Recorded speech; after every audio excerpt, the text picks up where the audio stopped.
হজের মৌসুমে যখন ভিনদেশ থেকে লোকেরা আসতো, মক্কার যে এন্ট্রিগুলো আছে আবু জাহেল লোক বসিয়ে রাখতো, বলতো যে সবাইকে বলবা এখানে একটা উন্মাদ লোক আছে, বীর বীর করে কি যেন বলে, নাম তার মোহাম্মদ। তোমরা হজ করতে আসো, হজ করো, জমজমের পানি খাও, সাফা মারোয়ায় দৌড়াও, কিন্তু এই মোহাম্মদের কাছেও যাওয়া গেলেই পাগল হয়ে যাও।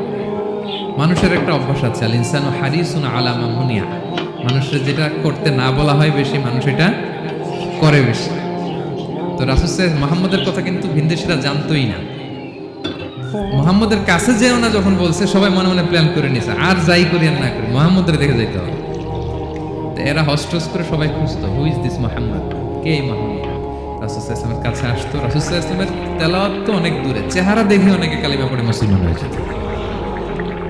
এত নুরানি চেহারা বিশ্বনবী ছিল, এত সুন্দর তেলাওয়াত ছিল। প্রিয় ভাইরা, সেই কোরআনকে আল্লাহ তাআলা বলছেন যে পাহাড়ের উপর যদি নাজিল করতাম, পাহাড় ভেঙে